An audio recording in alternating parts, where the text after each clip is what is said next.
चुड़ैल का घर के पार्ट 1 में आपने अब तक देखा कि 3 दोस्त राघव, कृष्णा, दीपक गांव में आते हैं। वहां उनको जंगल में चुड़ैल के घर की कहानी सुनने को मिलती है और वह चारों लोग भी चुपचाप आधी रात को वहां जाने का फैसला करते हैं। जैसे ही वह चुड़ैल के घर के पास पहुंचते हैं, अजीब अजीब घटनाएं होनी शुरू हो जाती हैं और जब वह चुड़ैल के घर के अंदर जाते हैं तो चुड़ैल उनके सामने आ जाती है और वह वहां से भागने की कोशिश करते हैं, लेकिन जमीन में अचानक से दरार आती है और वह तीनों दरार में गिर जाते हैं। अब आगे जैसे तैसे करके तीनों उस दरार से बाहर निकलते हैं और दूसरे कमरे की तरफ चलते हैं। दरवाजे खुद ब खुद बंद हो चुके थे और खिड़कियों से झांकते हुए अजीब सी परछाइयां नाच रही थीं। उनकी धड़कनें तेज हो रही थीं और आंखों के सामने सिर्फ डर और मौत का चेहरा था। हमें शांत रहना होगा, कुछ तो रास्ता होगा बाहर जाने का। आरव धीरे धीरे खुद को शांत करते हुए, कृष्णा घबराहट में चिल्लाते हुए, शांत कैसे रहें? हम फंसे हुए हैं, वह चुड़ैल फिर से आ जाएगी। दीपक सिर पकड़ते हुए बोला, यहाँ कुछ बहुत बड़ा और भयानक छिपा हुआ है।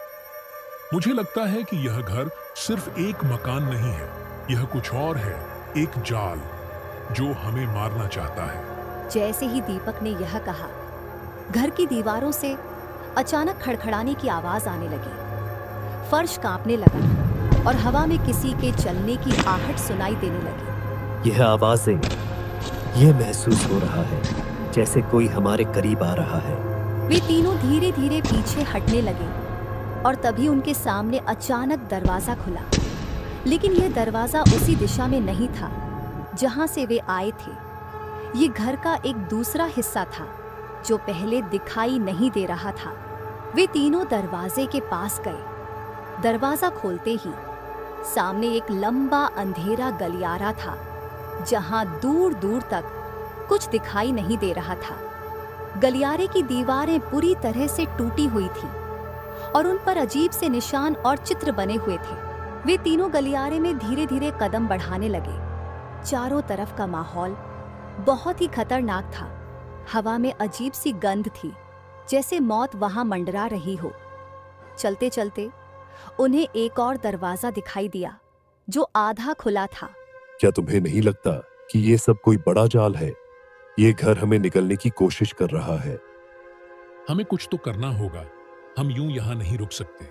वे दरवाजा खोलते हैं और उसके अंदर एक बड़ा कमरा दिखाई देता है। कमरे के अंदर कई पुरानी तस्वीरें टंगी हुई थीं और बीच में एक बड़ा लकड़ी का झूला था जो खुद ब खुद हिल रहा था। तस्वीरों में लोगों के चेहरे घबराए हुए थे और उनकी आंखों में डर साफ झलक रहा था। ये सब वही लोग हैं जो कभी इस घर में आए थे। ये लोग मर चुके हैं। अचानक कमरे की दीवारों से एक धीमी धीमी फुसफुसाहट सुनाई देने लगी। यह वही फुसफुसाहट थी जो उन्हें पहले दरवाजा। तुम बच नहीं पाओगे, यहाँ से कोई वापस नहीं जाता। राघव के हाथ पैर कांपने लगे, लेकिन उसने खुद को संभाला। राघव चीखते हुए, कौन हो तुम? सामने आओ। तभी एक पुरानी लकड़ी की अलमारी अपने आप खुल गई। अंदर से एक गुड़िया गिर पड़ी जिसके बाल बुरी तरह उलझे हुए थे और उसकी आंखें एकदम खाली थीं, जैसे वह कुछ देख रही हो। यह वही गुड़िया है जो हमने पहले चुड़ैल के हाथों में देखी थी।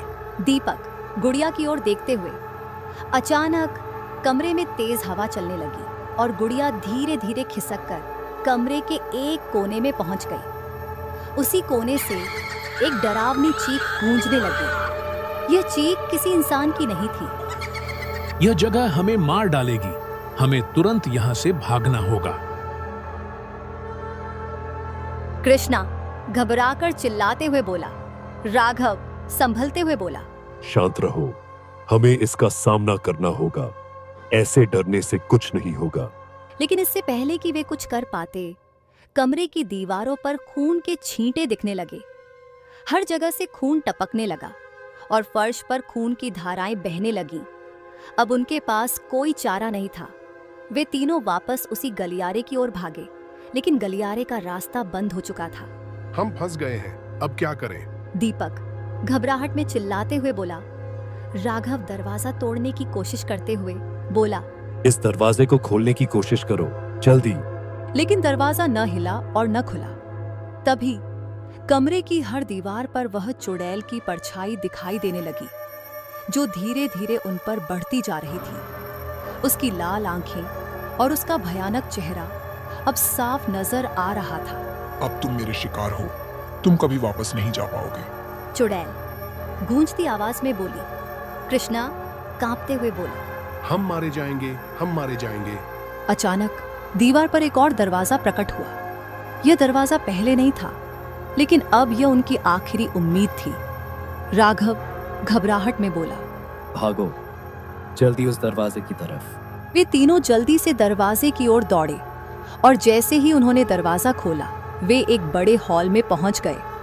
हॉल के बीचों बीच एक पुराना झूमर लटका हुआ था और चारों ओर पुराने समय के फर्नीचर बिखरे हुए थे। हॉल की छत बहुत ऊंची थी, लेकिन वहां की खामोशी दिल को चीर देने वाली थी। क्या हम बच गए? ये जगह इतनी बड़ी है।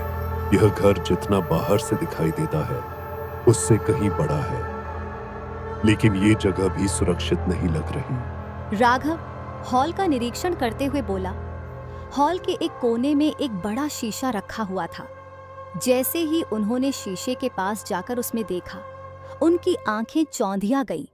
शीशे में उनका अपना अक्स नहीं था, बल्कि उसी चुड़ैल का प्रतिबिंब दिख रहा था जो हंस रही थी।